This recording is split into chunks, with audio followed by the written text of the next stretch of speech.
Welcome to the first WE-NATO live debate on International Women's Day. Today we're going to be looking at the issues relating to United Nations Security Council Resolution 1325, which calls for respect for women and special care for women and children in post-conflict resolutions. We have here two very distinguished guests today. First of all, Assistant Secretary General Kolinda Grabar, the first female to hold that position here at NATO, and so far the only woman in such a high position here at NATO headquarters. And then Veronika Wand-Danielsson, who is the Swedish ambassador and one of a very rare band of ambassadors sitting around the table when NATO and its partners are gathering here at the headquarters. Without going any further, let's go straight into the debate. Ambassador Grabar, it's now 12 years almost since the UN Security Council Resolution 1325 was passed. What has been achieved in that time with regard to the rights of women, the special respect for women in post-conflict situations? Well, I think certainly the UN Security Council Resolution 1325 was really one of the landmark resolutions to protect the rights of women and children in armed conflict and post-conflict situations, and to mainstream these gender issues. A lot has been achieved in the meantime. The NATO itself has an action plan for the implementation which is centered on prevention, protection and participation, meaning prevention of armed attacks and conflict against women and children, protection of them, and of course a participation of women in the crucial aspects of post-conflict resolution. However, during a recent seminar that we had here on NATO on the implementation of 1325, we have concluded, even though much has been achieved in the past 12 years, we are not there yet, and many challenges remain, and NATO and NATO member countries and our partner countries certainly will continue to work towards full implementation of the resolution. Ambassador Wand-Danielsson, can you give us an idea of what some of the priorities are? What are the main areas where more progress needs to be made in this field? I think we got a very good sort of summary already on sort of the raising the awareness on the issue as such. Sweden, for instance, take my own country, this is a very high-profile issue, both for the government, for the Swedish armed forces. We are into our second action plan. We had a first action plan, one of the first countries, in fact, in the sort of UN family that organized an action plan to raise awareness on the topic, 2006 to 2009. Now into the second phase of the action plan, raising awareness and integrating the sort of concerns of women, peace and security related issues into our operational plans. We do it both in the development cooperation area, but also, of course, in our military operations. Now, for instance, I think a very good example where a partner country can have an added value in working with NATO. Sweden, for instance, is seconding a gender advisor to SHAPE, given our own experience now for the last 10 years, having developed this experience, and thereby seconding this excellent person to SHAPE to assist in both the action plan that NATO has developed, but also to see that it now can be implemented, looking at training matters, looking at establishing gender focal points, looking both at the strategic level, also at the tactical level, in order to continuously raise awareness and concern and understanding of women not only as a victim in armed conflicts, but particularly women as actors that can contribute to both finding the solutions, but of course also seeing that they can be actors and participating in the wider debate on security concerns, disregarding the country. Of course, Afghanistan is now the main focus for our intervention. Obviously, and the resolution and the action plan for the implementation has provided for NATO, for instance, to create positions of gender advisors who are now positioned at different levels. We have 3 of them in Afghanistan currently, and inter alia, among taking care of the issues of how to protect women and children, they're also advising commanders in their planning of their actions, how to mainstream gender issues and how to respect these female perspectives, but also how to include female perspectives in the post-conflict resolution, which I think is extremely important, to have the whole society involved in order to be able to keep building human security, but also to give an added value and a different perspective, which is sometimes very much needed in post-conflict resolution. Sure. You mentioned Afghanistan. We've had a couple of questions in earlier today on Facebook on that issue. One from Shashak Avaru, who wrote in from India, and he's asking, is it one of NATO's priorities, one of NATO's initiative in Afghanistan to work on stabilizing the role of women? And then we had another question from Vicky Slavin, who responded to the Secretary General's comments today online, and she asked, whether NATO is concerned that there seems to be a rollback to a certain extent in women's rights coming now from the Karzai government as maybe it's reaching out towards the Taliban. Are you concerned that some of the progress which has been made in women's rights over the past few years in Afghanistan is now under threat? Well, it's not precisely part of ISAF's mandate to enforce gender equality per se, but of course ISAF is made up of member countries, of participants from NATO and from our partner countries who participate in the operation. And obviously it's an important part of the work that we all do in trying to assist the Afghan society in institution building, in civil society building, in good governance and all the practices, and among them, of course, the full implementation of the constitution of Afghanistan, including the protection of the rights of women. And this is what we will continue to secure.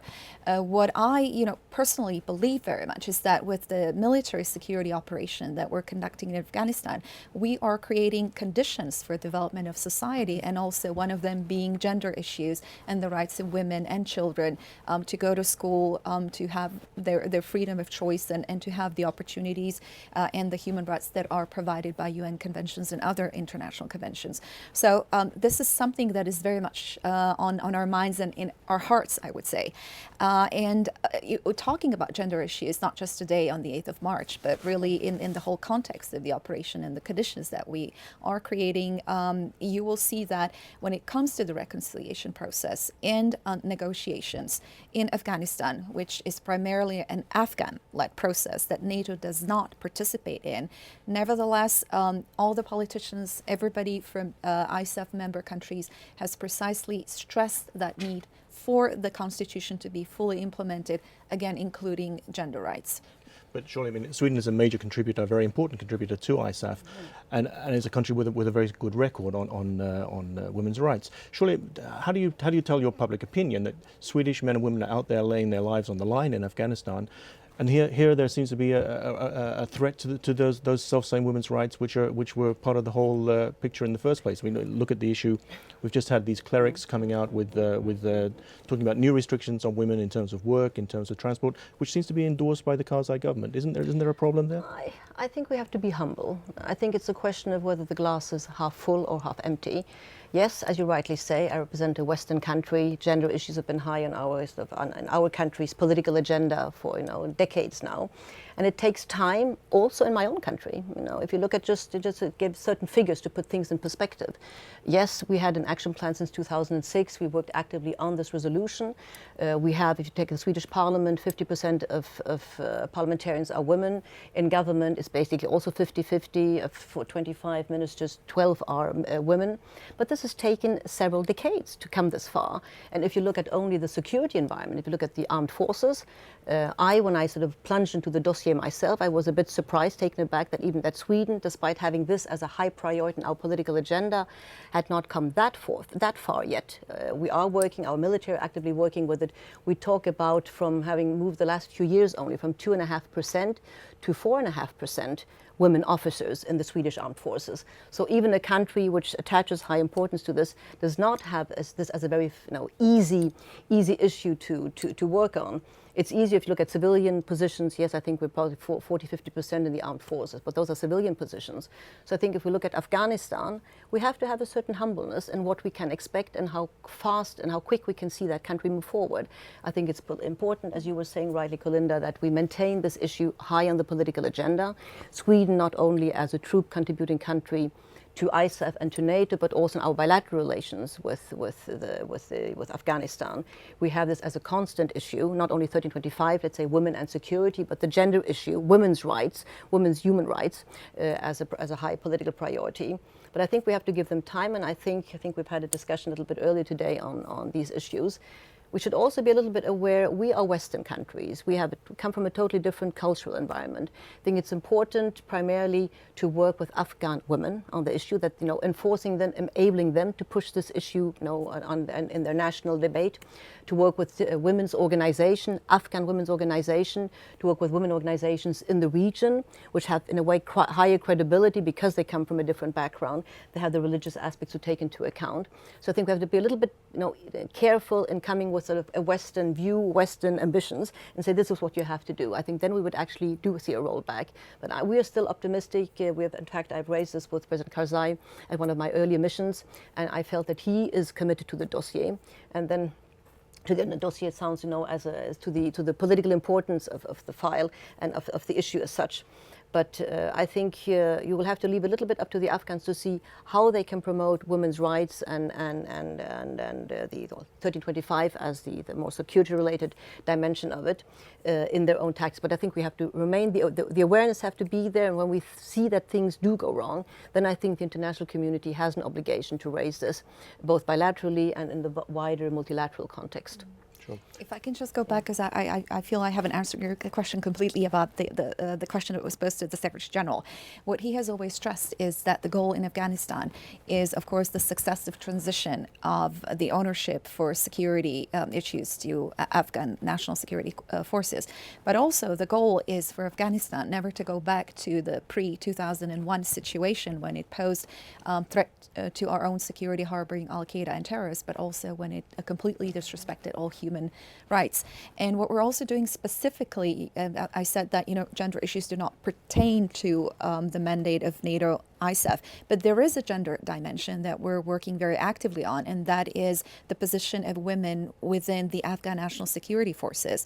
And our gender advisors are working on that very hard on the ground in Afghanistan, ensuring for the proper treatment of women within the security forces, but also for an opportunity for them to join. So yesterday I had a VTC with the first brigadier general, a female brigadier general in Afghanistan. I talked to her, and I promised that stand shoulder to shoulder with her in ensuring for these processes to continue. Also, you have now a greater number of female police officers, a greater number of women who are part of the armed forces at different levels, including in the Air Force. So, we are getting there. But again, as Veronika said, it is a process that is long and enduring. But I think as women, we'll stay committed to it, but also all of our countries and the international community will continue to. You mentioned the gender advisors. There are only 3 of them, I think, with ISAF. Is that enough? Surely that's not. Currently. Yeah. Yes, but there's also a number of women also who participate at different levels in ISAF, and there is also much communication and much work that is being done and that is being streamlined. So it may seem little, but it's very important that they are there, that they are working towards changing things, and that the gender perspective and the position of women is becoming increasingly important in operation planning and execution, but also the process of transition and the success of the transition itself. Well, sorry. If I may just add, I would say it is not enough. Just a quick answer to that. I think it's an excellent start, but I think we have to do more. And I think, we're still close to 90,000, 100,000 soldiers on the ground. Of course, we are now sort of downgrading the military presence and as transition moves on. But I think it is important to increase the number of gender advisors, definitely, in the operations and in the operational planning as well. Just looking beyond Afghanistan for a moment, broadening the subject, one of the key provisions of the resolution was that gender issues and women's particular situation of women would be catered for more generally. How does that play out in NATO? I mean, NATO, I think, has been implementing the resolution since 2009. Within the NATO structure, are gender issues now part of the general discussion? Are they taken into account at all levels in NATO, from headquarters level down to the soldiers on the ground and the civilians who are working on the ground in operations? Yes, I think it's important, not to talk only in the context of Resolution 1325, but really in a much broader context, and that is gender equality and gender opportunity. And NATO is becoming increasingly sensitive and sensible to that, providing equal opportunities and really not distinguishing as per gender or nationality, but really looking again at equal opportunities for people to try to get the best quality personnel at all levels. Right now we have about 40% of females actually working in NATO structures, so the number is on the increase. When you look at senior positions in the past 10 years, the number has doubled. But again, we're still not there yet, and we're working towards that. But for me, the basic criterion always has to be that of personal and professional capabilities and the appropriateness for the job, rather than distinguishing between men and women. However, of course, we are looking at numbers so that that female perspective is provided in that sense, and that women do get an equal opportunity when applying for the same job. Do you think that's happening though? Because I mean, if you look at the NAC, the North Atlantic Council, plus the partners, the NATO partners, I think there are three, almost from 50 countries. I think there are 3 female ambassadors at the moment. You must feel pretty lonely there sometimes. Oh, I'm in good company. No, I mean this is not an issue which is, in my view, NATO specific. I mean, as Kolinda said, 40% of staff are already women working for NATO. As I said earlier, looking at my own organization, who are we to talk and give advice, even as partner countries, if we not, we can't perform much better ourselves. We only have 40% of women in civilian positions in our armed forces.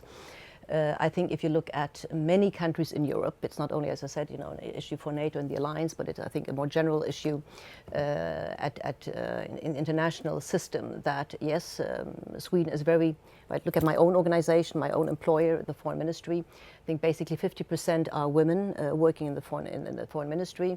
If you look at ambassadorial level, my own level, 35% are women. So of course we have come a certain way, but then we had a discussion only a few hours ago with an Egyptian ambassador, the Egyptian ambassador, a lady in Brussels, and she could already, talking about figures, 25% of Egypt's ambassadors are women. And I thought that was very comforting to hear and see that countries that are further away have in fact also put quite a strong emphasis on gender matters at higher political level. But I think many countries still have to maintain a priority and an emphasis and a focus on gender equality. And I think there is a lot to do still in my own country, and most certainly things to do also in other countries. And yes, it might feel a little bit lonely if we sit in the border meetings, EAPC meetings, which are the meetings where Sweden as a partner country will figure. Yes, we're not that many women.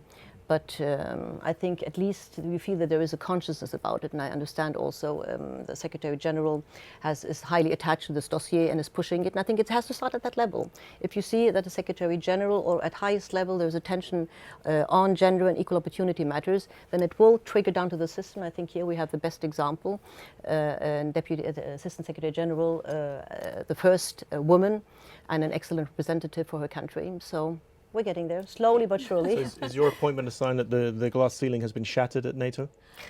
Well, I've been kind of pushing that glass ceiling for the past decade and something, being Croatia's first female foreign minister and then Croatia's first female ambassador to the United States and now the first female assistant secretary general. So, I'm working together with my colleagues and friends to push that ceiling. But again, when I look at myself, I don't look at myself primarily as a woman, but in many, many other different areas and qualities. And sometimes it can be an advantage, sometimes it can be a disadvantage, but I just take it as a fact of life and look at the opportunities as they come and never distinguish myself as any different from my male colleagues.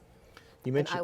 I would exactly. I mean, therefore, you understand that you represent, let's say, on occasions like the 8th of March, you represent, of course, a woman. You become representative of the issue of gender equality on days like this. But in your day-to-day life, thank God, I think we have gone far beyond those sort of earlier discriminations. We are fully integrated, and I think we don't think about ourselves as women ambassadors. We're ambassadors. We work in our dossiers, and we try to participate with our view. You think, you act differently, you come with different perspectives, and that I think is the importance of having a more equal representation of women and men, because you analyze issues a bit differently, you come from different angles, you have different experience, and that enriches the debate, and it enriches in particular the policy shaping, the policy making. I would say that the only area where we enforce that gender perspective is when we work towards gender equality, when we work with other women and with girls especially, mentoring them and encouraging their ambition and in persuading them that they do have equal opportunities, they just have to work towards that. And when we take up initiatives in order to bring about more awareness of these issues in countries that are not fortunate enough to have the same level of development where they're able to choose what kind of future they will have for themselves. Veronika talked about Afghanistan and the fact that the Afghan women have to choose for themselves what their women's rights will look like. But what we want is for them to have that opportunity, not just in Afghanistan, but in our own countries and worldwide, to look at what's out there and to decide for themselves and to have that right then to go ahead and do it. Sure. That brings me up to another question we got earlier on Facebook. Somebody was asking about what NATO can do to promote women's rights in a region such as the Middle East, where NATO is not directly engaged there, but you have outreach programs, the Mediterranean Yes. Dialogue, you have Partnership for Peace. How do those type of programs factor in the issue of gender rights? We do a lot of practical work, and we do a lot of exchanges. We do a lot of connectivity is one of the basic principles that we work on. We try to connect people at all levels. We try to connect people in security debates, but also in these issues. One of the aspects is bringing women here to the headquarters, for instance, parliamentarians, delegations of women representatives of NGOs from Afghanistan and from other countries. And we give them a platform to speak, and we give them opportunities to exchange their views with other women, but also with men, and to talk about their position, not just here in Brussels, but we work together with our member countries and usually have these extensive and expensive programs all around. We have VTCs. One of my favorite programs that I'm working on right now is our Silk Afghanistan that we're doing together with the United States. We're committing money from our Science for Peace program to develop internet capabilities in Afghanistan. We're providing broadband internet now to 18 Afghan universities. We will be increasing that number.